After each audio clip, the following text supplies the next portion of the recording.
नमस्कार मित्रों, मैं डॉक्टर गोपाल वेकरिया सूरत गुजरात से रूता हॉस्पिटल एंड आईवीएफ सेंटर से स्त्री रोग विशेषज्ञ एवं इनफर्टिलिटी स्पेशलिस्ट आज आपके साथ बांझपन यानी इनफर्टिलिटी के बारे में बात करूंगा।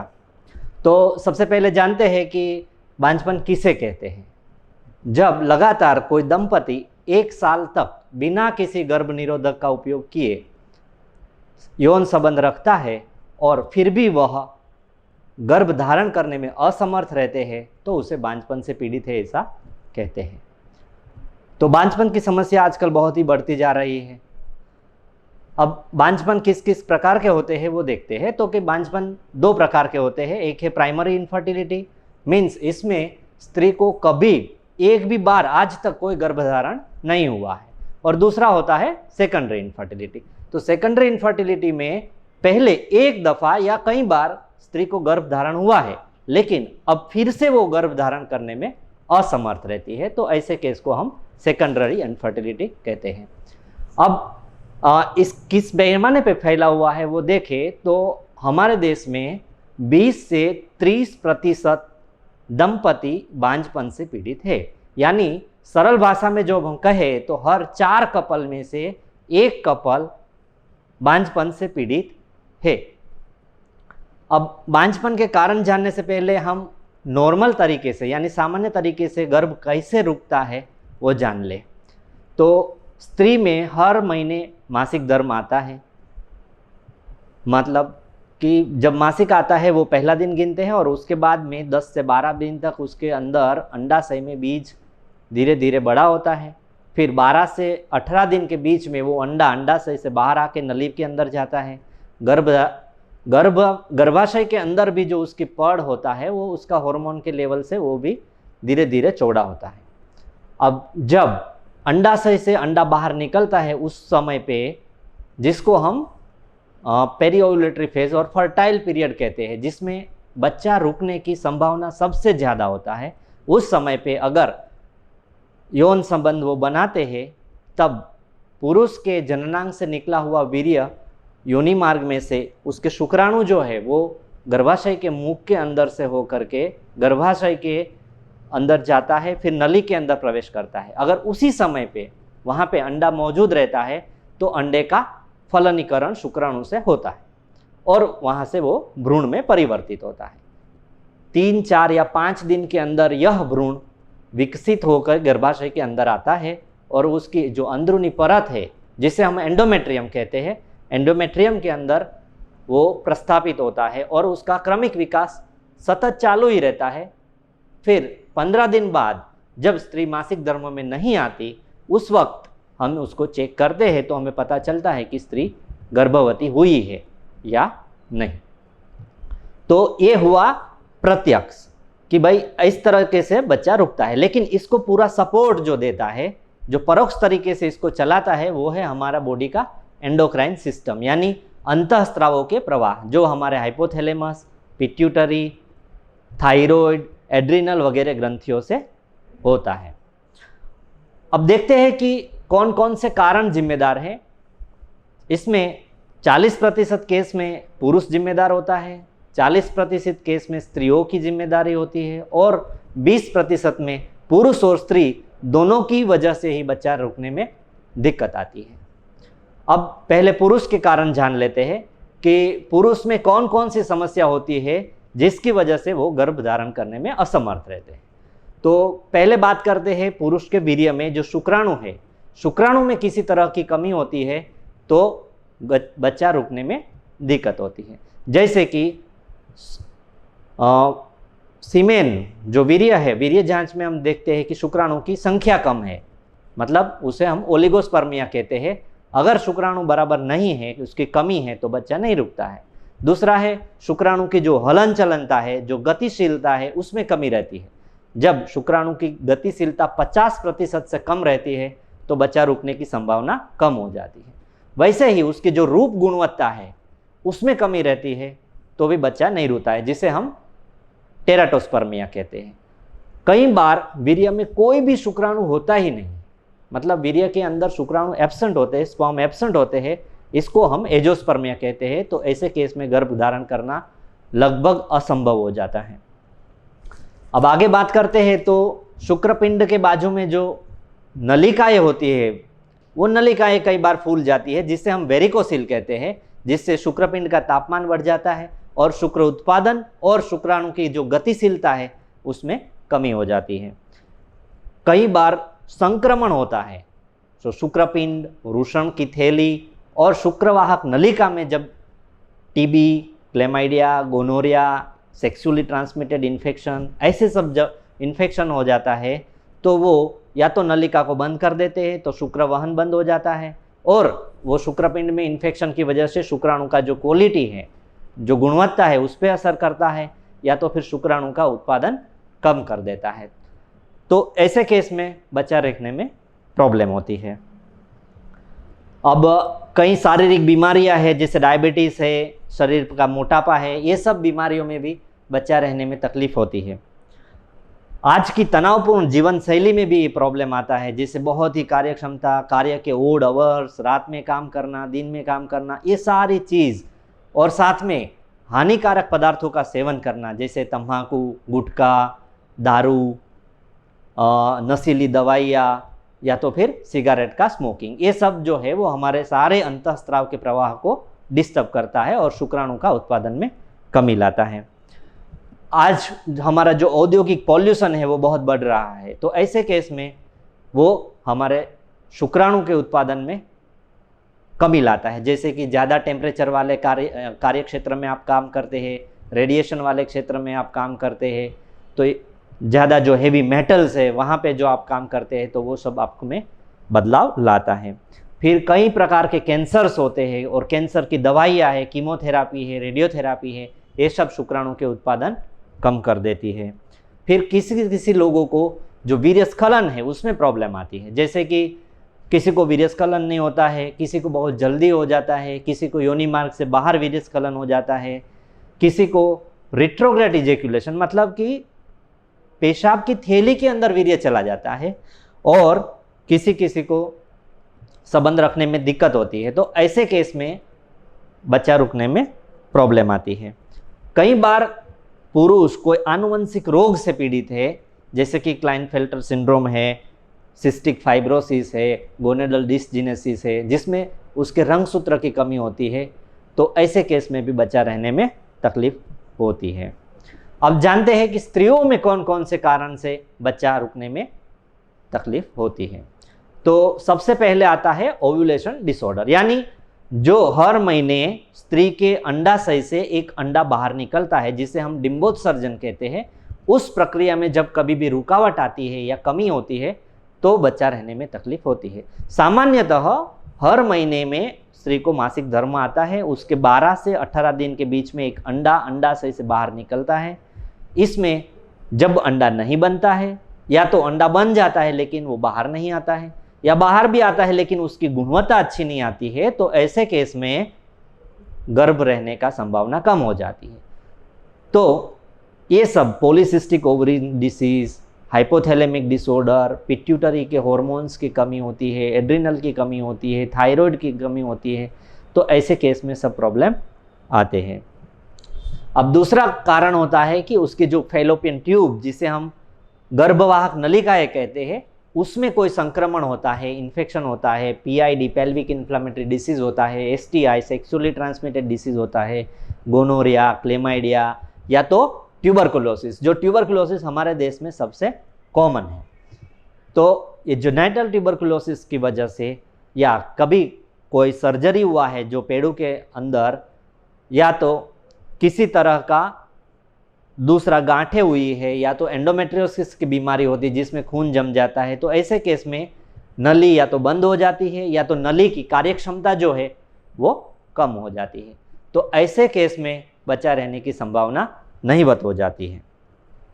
तीसरा कारण है कि एंडोमेट्रियोसिस नाम की बीमारी है, जिसमें जो गर्भाशय के अंदर का एंडोमेट्रियम है, गर्भाशय के अंदर का परत है, उसका फैलाव होने लगता है, बच्चादानी की दीवार में चला जाता है, वो फिर उससे बाहर भी आ जाता है, कई बार नलिका से बाहर आके अंडाशय में जम जाता है, पेल्विस के एरिया में जम जाता है, तो वहाँ पे खून की गांठें हो जाती है। उसकी वजह से बच्चा रहने में तकलीफ आती है, क्योंकि वो या तो अंडा बनने में तकलीफ करता है, अंडाशय से अंडा निकलने में तकलीफ करता है, नलिका को जमा देता है तो नलिका की कार्यक्षमता कम हो जाती है, अंडाशय की जो अंडकोश की जो गुणवत्ता है उसमें प्रॉब्लम लाता है। तो ये सारी वजह से बच्चा रहने में तकलीफ होती है। अब देखते हैं कि गर्भाशय की वजह से भी बच्चा नहीं रुकता है। जैसे कि कोई जन्मजात कमी हो, यानी बच्चादानी नॉर्मल तरीके से नहीं बनती है, ऐसे केस में बच्चादानी या तो 2 हिस्सों में बटी हुई होती है, या बच्चादानी के अंदर बीच में एक पर्दा रहता है, या तो कोई बच्चादानी का जो अंदरूनी परत है वो पहले से ही चिपकी हुई होती है, या तो बच्चादानी का विकास ही नहीं हुआ होता है, जिसे हम इन्फेंटाइल यूट्रस कहते हैं। तो ऐसे केस में बच्चा नहीं रहता है। दूसरा, एक्वायर्ड एबनॉर्मलिटीज़, जैसे कि बच्चादानी की दीवार में रसोलियाँ हो जाती है, गांठें हो जाती है, बच्चादानी के अंदर मस्से हो जाते हैं और दूसरी गांठें हो जाती है, बच्चादानी की जो अंदरूनी परत है उसमें संक्रमण हो जाता है, जैसे पीआईडी है, क्लेमाइडियल इन्फेक्शन है, गोनोकोकल इन्फेक्शन है और दूसरी तरह की बैक्टीरियल इन्फेक्शन है, जिसकी वजह से उसकी जो अंदरूनी परत, जिसे हम एंडोमेट्रियम कहते हैं, कि एंडोमेट्रियम की लेयर बहुत ही थीन यानी पतली हो जाती है, उसका विकास ही नहीं होता है। तो ऐसे केस में बच्चा रहने का असंभव हो जाता है। तीसरा है एंडोक्राइन डिसऑर्डर, यानी हमारे शरीर को जो अंतःस्रावी ग्रंथियां चलाते हैं उसमें कहीं गड़बड़ होती है, तो ऐसे केस में वो बच्चा रहता नहीं है। जैसे कि पॉलीसिस्टिक ओवेरियन डिसऑर्डर में हार्मोन का बैलेंस जो होना चाहिए वो नहीं रहता है, तो ऐसे केस में गर्भ धारण करने में असमर्थता आ जाती है। वैसे ही हाइपोथैलेमस से जो हार्मोन आते हैं वो नहीं बनते, पिट्यूटरी से जो हार्मोन आते हैं वो नहीं बनते, थायराइड ग्रंथि में से जो हार्मोन आते हैं हाइपरथायरॉइडिज्म या हाइपोथायरॉइडिज्म हो जाने से नहीं आता है। कई बार अपनी डायबिटीज़ की बीमारी जो एंडोक्राइन डिसऑर्डर है उससे नहीं होता है। कई बार जो प्रोलैक्टिन लेवल है हार्मोन का वो बढ़ जाने से बच्चा रहने में तकलीफ होती है। और कई आनुवंशिक बीमारियां हैं जैसे कंजेनाइटल एड्रिनल हाइपरप्लाजिया, उसमें भी बच्चा रहने में तकलीफ होती है। अभी इसके अलावा स्त्री की उम्र बहुत ही अच्छा इंपॉर्टेंट रोल प्ले करती है।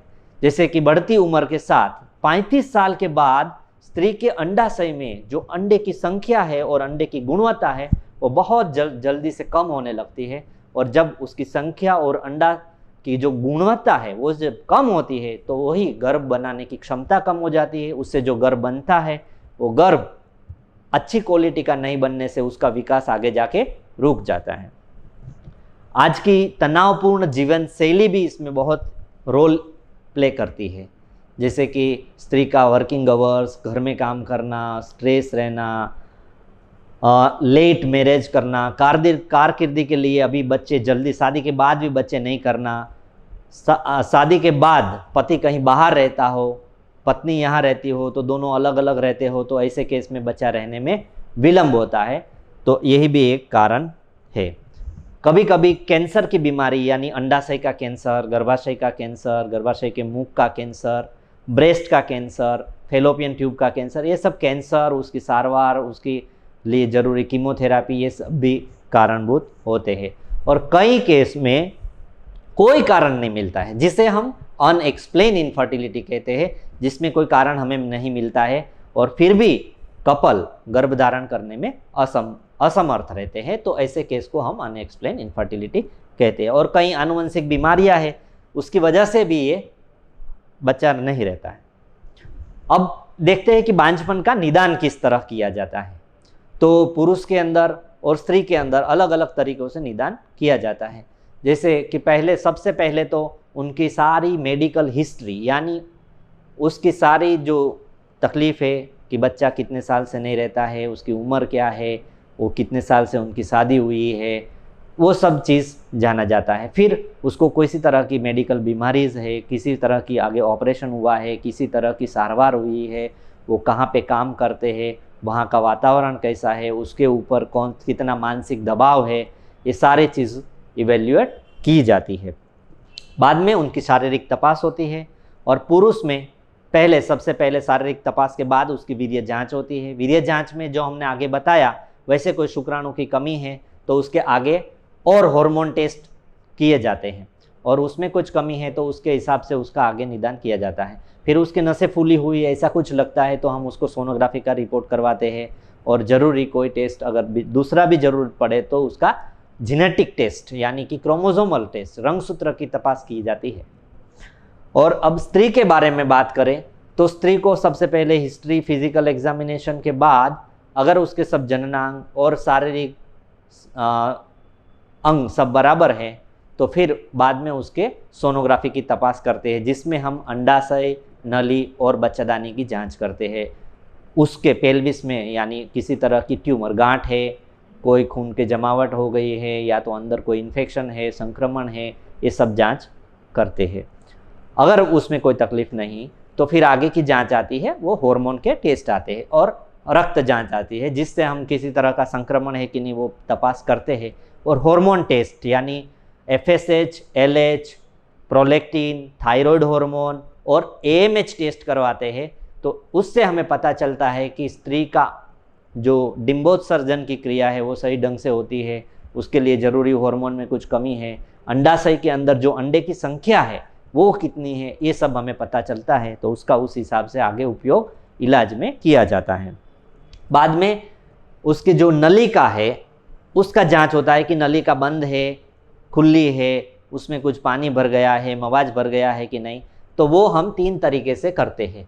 एक है सोनोग्राफी के जरिए, जिसमें हम बच्चादानी के अंदर पतली सी प्लास्टिक की नली रख के अंदर दवाई डाल के चेक करते हैं सोनोग्राफी के जरिए कि इसमें ये नलिका खुली है या बंद है।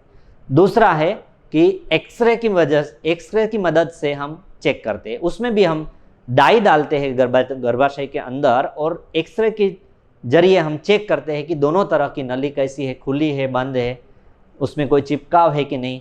और तीसरा, जब हम ये दो नहीं करते, ये दोनों नॉन इन्वेजिव है, मतलब इसमें कम खर्चा होता है, कम तकलीफ होती है। और अगर मान लो कि साथ में उस स्त्री को कोई और बीमारी भी है, गांठें भी है, तो ऐसे केस में हम नली की जांच दूरबीन शस्त्रक्रिया यानी एंडोस्कोपिक सर्जरी, लेप्रोस्कोपी और हिस्ट्रोस्कोपी के जरिए करते हैं। अब कोई ज़रूरत हो तो स्पेशलाइज टेस्ट भी कराते हैं, जैसे जेनेटिक टेस्ट है, क्रोमोसोमल एनालिसिस करते हैं, फिर उसके इम्यूनोलॉजिकल टेस्ट जिसमें कई प्रकार की बीमारियों जो है कि जैसे एंटीफॉस्फोलिपिड सिंड्रोम है, SLE है, ल्यूपस एंटीकोगुलेंट है, ऐसे सारे टेस्ट करवाते हैं, जो टेस्ट से हमें पता चलता है कि इसमें इसकी बीमारी है, तो उस हिसाब से आगे वो इलाज में काम आ सके। अब बात करते हैं कि बांझपन की सारवार कैसे करते हैं। तो सारवार से सबसे पहले तो कपल का काउंसलिंग होता है और उसके अंदर सब फैक्टर कि कपल की उम्र क्या है, कपल को कितने समय से प्रयत्न कर रहे हैं बच्चा रुकने के लिए और कितने समय से उसको उसमें सफलता नहीं मिलती है, उनकी व्यक्तिगत पसंद क्या है, उसकी नापसंद क्या है, उनमें ज़रूरी समय कितना लग सकता है और सारवार का खर्च कितना लगता है, ये सब पे ये आधारित है कि कपल की सारवार कैसे की जाए।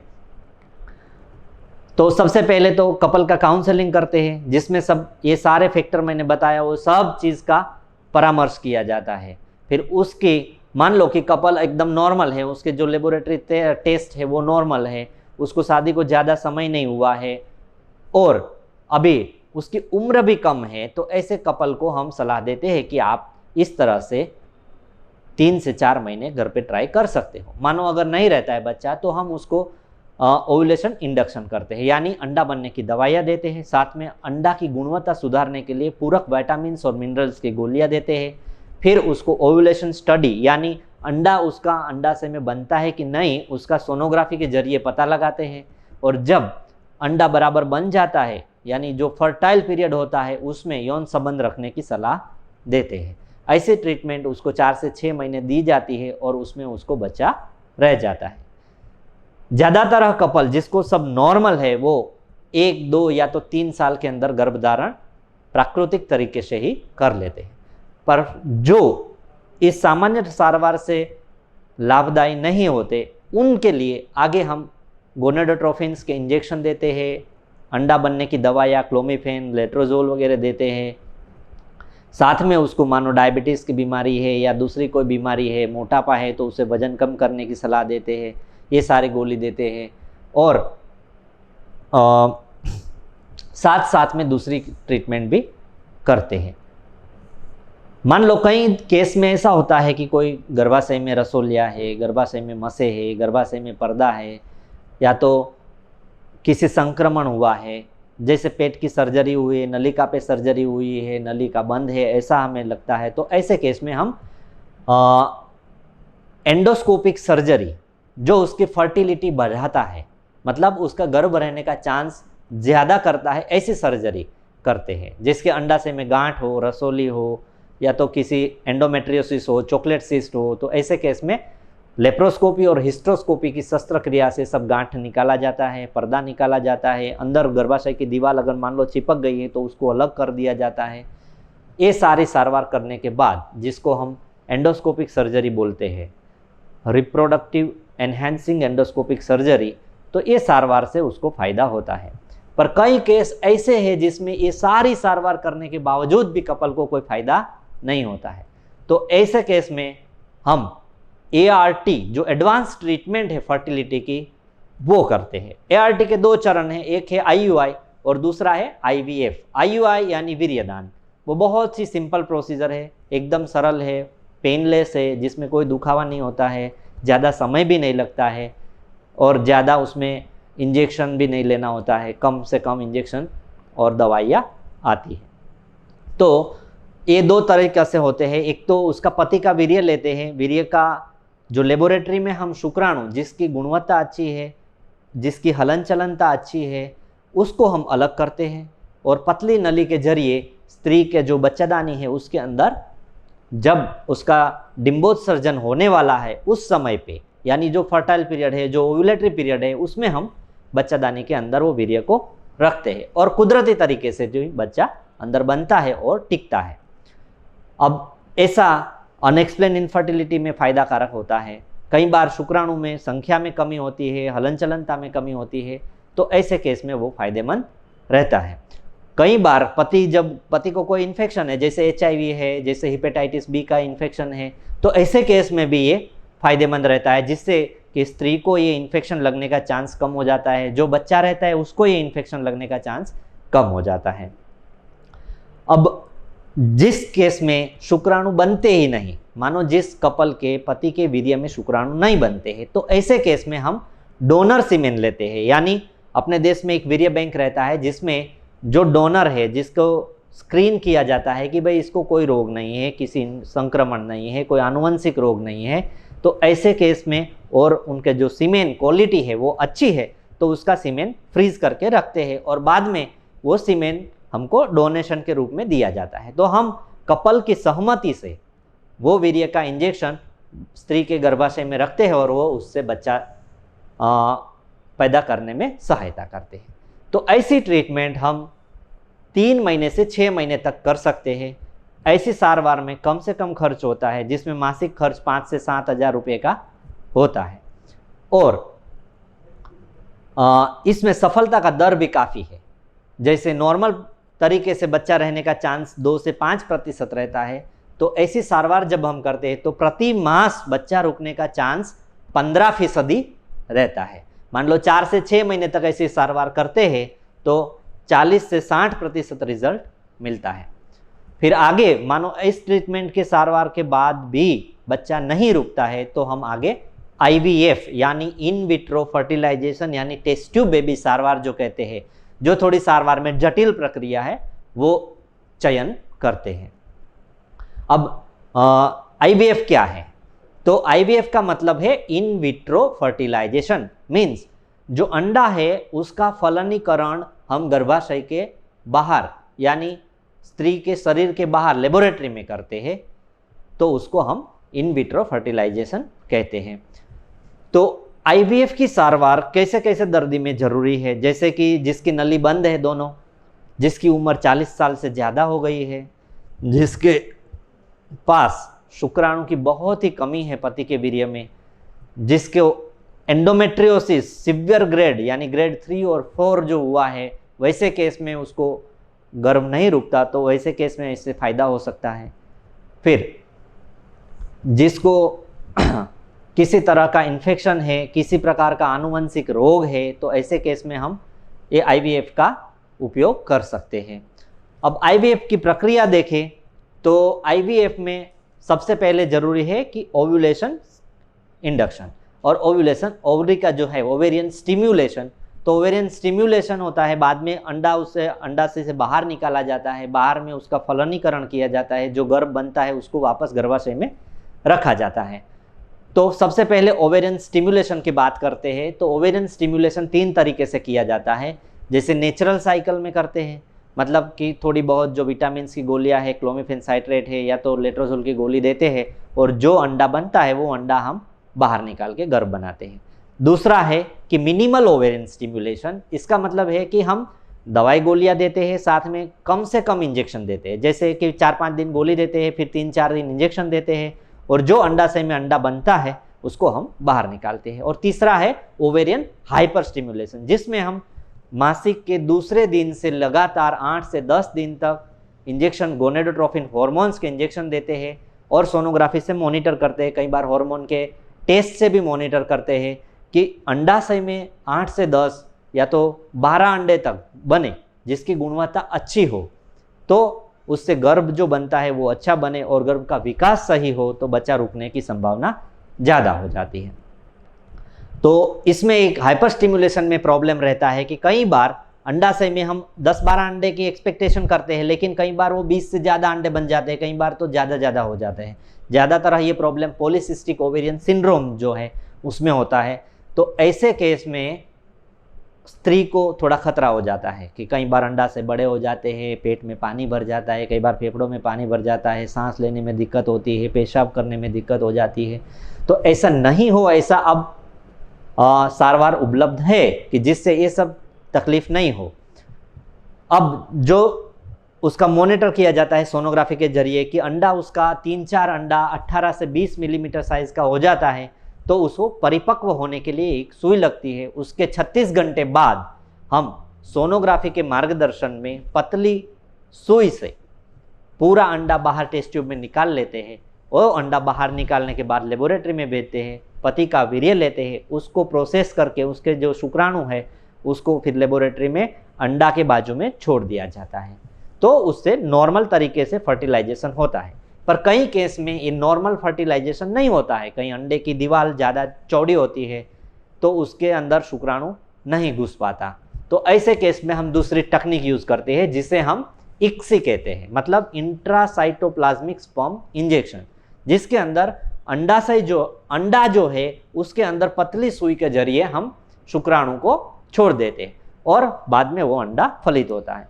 अब जो ये अंडा फलित हुआ उसको हम इंक्यूबेटर में 3 दिन के लिए छोड़ते हैं और देखते हैं कि जो गर्भ का विकास होता है, जो भ्रूण में परिवर्तित होता है, उसको जो अच्छी क्वालिटी का है उसको हम तीसरे दिन पे स्त्री के गर्भाशय में वापस रख देते हैं। कई बार स्त्री को बारंबार ये प्रोसीजर होती है, फिर बच्चा नहीं रुकता है, तो ऐसे केस में हम 3 दिन की जगह उसको 5 दिन गर्भ का विकास होने के लिए छोड़ते हैं। और जो 5 दिन पे गर्भ का विकास होता है, जो उसको हम ब्लास्टोसिस्ट कहते हैं। तो ब्लास्टोसिस्ट जिसका अच्छा बनता है तो हम उसको 5वें दिन पे गर्भ वापस ट्रांसफर करते हैं, यानी बच्चादानी में वापस रखते हैं। अब उसके बाद में हम उसको हॉर्मोन्स की दवाई, इंजेक्शन, गोलियां, जो सपोर्टिव ट्रीटमेंट है वो देते हैं और 12 दिन से 15 दिन बाद हम उसको खून के जांच करते हैं या तो प्रेगनेंसी टेस्ट करवाते हैं, जिससे हमें पता चलता है कि उसके अंदर गर्भाशय में गर्भ का विकास हो रहा है या नहीं, यानी उसने गर्भ धारण किया कि नहीं किया। अब मानो कई बार ऐसा होता है कि हम अंडे निकाले, गर्भ बनाए, 12-15 अंडे आए तो उसमें से 2-3 गर्भ ही हम तो वापस रखने वाले होते हैं, क्योंकि ज़्यादा गर्भ वापस रखने से प्रेगनेंसी रुकने का चांस भी बढ़ता है। साथ में मल्टीपल प्रेगनेंसी, यानी एक से ज़्यादा प्रेगनेंसी गर्भ एक साथ 2, 3, 4 अगर ज़्यादा गर्भ रखे तो इतने गर्भ रहने का भी चांस रहता है। तो हम 1, 2 या 3 गर्भ अंदर रखते हैं वापस, बाकी के जो सारे गर्भ बच जाते हैं वो गर्भ को हम संचित करके, यानी एम्ब्रियो का फ्रीजिंग करके उसको हम भविष्य में वापस उसका यूज कर सके, उसका उपयोग कर सके, उसके लिए करते हैं। मैंने से 80% सक्सेस होने की संभावना होती है। तो जिनको भी इस तरह की तकलीफ हो, बांझपन से पीड़ित हो, उनको जल्द से जल्द अपने स्त्री रोग विशेषज्ञ का संपर्क करना चाहिए और उनसे सलाह मशवरा करके ज़रूरी टेस्ट करवाना चाहिए और जल्द से जल्द इसकी सारवार करवानी चाहिए। ये IVF की ट्रीटमेंट थोड़ी सी कॉस्टली है, जिसमें करीबन महीने भर का खर्चा 1 लाख से 1.5 लाख तक होता है। इसमें भी कई प्रकार होते हैं, जैसे कि स्त्री के अंडाशय में अंडा नहीं बनता है, या तो मान लो कि उसका अंडाशय निकाल दिया गया है तो उसको अंडा तो है नहीं, तो अब ऐसे केस में हम एग डोनेशन यानी दूसरी स्त्री से अंडा लेते हैं और उस अंडे को पति के वीर्य से फलित करके आगे बच्चा रहने में सहायता कर सकते हैं। वैसे ही जब पुरुष के वीर्य में कण नहीं होते हैं, शुक्राणु के कण नहीं होते हैं, तो हम सीमेन डोनेशन ले सकते हैं। मानो किसी आनुवंशिक बीमारी से कोई कपल पीड़ित है, तो वैसे केस में हमें या तो सीमेन का डोनेशन लेना पड़ता है, या तो हमें अंडे का डोनेशन लेना पड़ता है, या तो दोनों कोई बीमारी है तो हम दोनों ही बाहर से लेते हैं, अंडा भी बाहर से लेते हैं, शुक्राणु भी बाहर से लेते हैं और उससे जो गर्भ बनता है यानी हम इसे एम्ब्रियो डोनेशन कहते हैं। तो ये सारी ट्रीटमेंट है आज के ज़माने में। तो अब इस ज़माने में हमारी जो आधुनिक साइंस और टेक्नोलॉजी इतनी आगे बढ़ गई है कि जो एक ज़माने में बांझपन अभिशाप माना जाता था, अब ये टेक्नोलॉजी की एडवांसमेंट से अब ये वरदान हमें मिला है ताकि हम सारे बांझ कपल को बच्चा दे सके। आप लोगों ने मेरी बात ध्यान से सुनी, उसके लिए धन्यवाद। नमस्कार।